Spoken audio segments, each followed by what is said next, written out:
Your brain is the most powerful weapon in the world.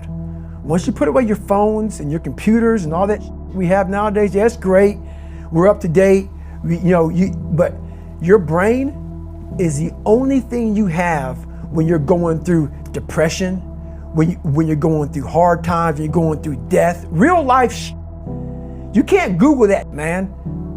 You're alone. You're alone. You may have a shrink you're going to, you may have a best friend you're going to, but there's 24 hours in the day where you're alone in this brain, and your brain is talking to you in all kinds of ways, and it wants to control you and pull you in these different pockets. If you can't control your own brain and your brain controls you, you got to tell your brain where you want to go and how you want to go and how you want to get there. You got to control it. If not, it's over. What existed for me was, okay, man, how am I going to fucking make this work? And all I knew back then was hard work. The only way anything gets accomplished. That's all I heard back in those days. You got to work hard. You got to work hard. I'm not getting I can't get this paragraph. I can't remember what the fuck's in this paragraph to pass this test to get in the military. Read again. Still not getting it. Read again. But if you're not getting it, write it out. And that's how I started learning. Okay, well, I got to write out everything I do. And then write it out again and write it out again. And guess what happened? I got it. I can't swim. I'm negative buoyant. Go back again. I can't swim. Go back again. Go back again. Go back again. I got it. I realized if I keep going back and going back and going back until the just becomes, your mind will say, okay, we're going to figure it out, because he is not going to stop. It's not like I'm going to try one more time. No, it's just like alarm clock goes off, boop, we're going back. I can't read right, we're going back.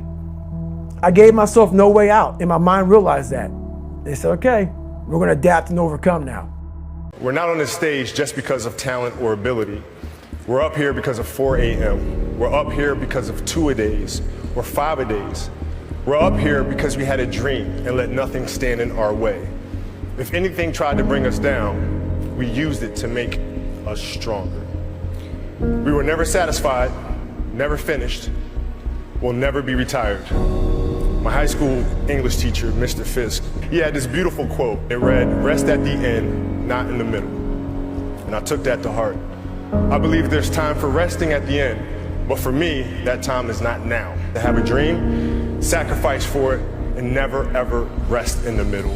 We can make any obstacle as big or small as we like. When you're climbing a mountain or involved in any other difficult task, the only way to free yourself from the struggle is to finish it. So why bitch about it when it gets hard? Why hope it will end soon when you know it will end eventually?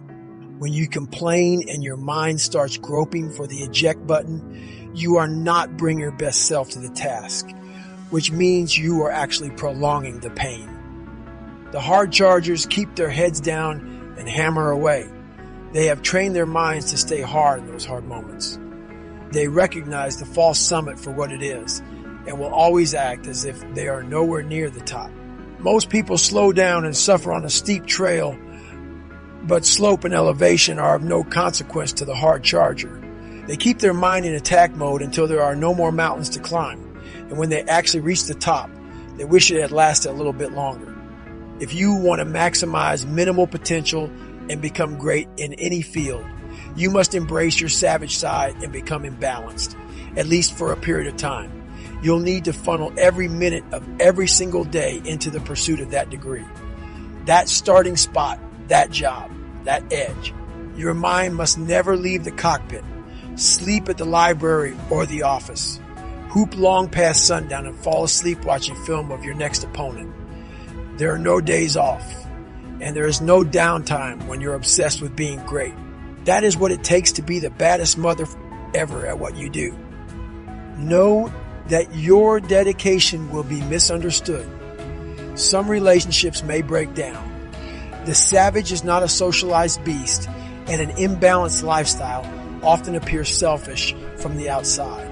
But the reason I've been able to help so many people with my life story is precisely because I embraced being that imbalanced while I pursued the impossible dream of becoming the hardest motherfucker ever. That's a mythical title, but it became my compass bearing, my North Star. When you observe highly successful individuals, it may seem tempting to conclude that they were inherently born with their capabilities, that they possess innate talent. And that's the end of the story. You're going to do this. You have to be very aware of the conversation you're having while you're doing it, because your mind chooses the path of least resistance. Your mind has the ultimate tactical advantage over you. It knows what scars you. It knows your fears. It knows your insecurities, and it protects you. Which is why I talked about the 40% rule in my book. The 40% rule is all about the brain has the tactical advantage over you. It knows, and it keeps you away from all that. That's why it says don't jump out of an airplane. Don't go in the ocean where there's sharks. It's a protective mechanism. Don't go back to the place where your dad beat the shit out of you in your mind. Don't go back. The brain protects you, but protects you so much, it doesn't allow growth. So the brain is an amazing thing, but the brain controls you. You must control it.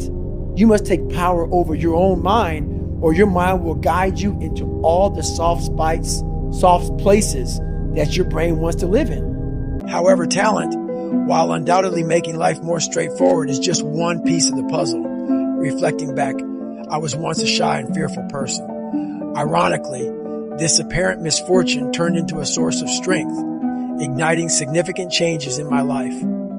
By consistently stepping out of my comfort zone, I not only conquered social shyness and improved my communication skills, but also nurtured robust self-confidence and overcame other fears in my life. I might not have been naturally inclined to excel in social settings. I still prefer solitude over crowds. However, with self-discipline and persistent effort, I attained remarkable results. So, the next time you think you lack talent in a particular area or believe you weren't born with inherent abilities, remind yourself that in many situations, self-discipline can compensate for the absence of inborn traits.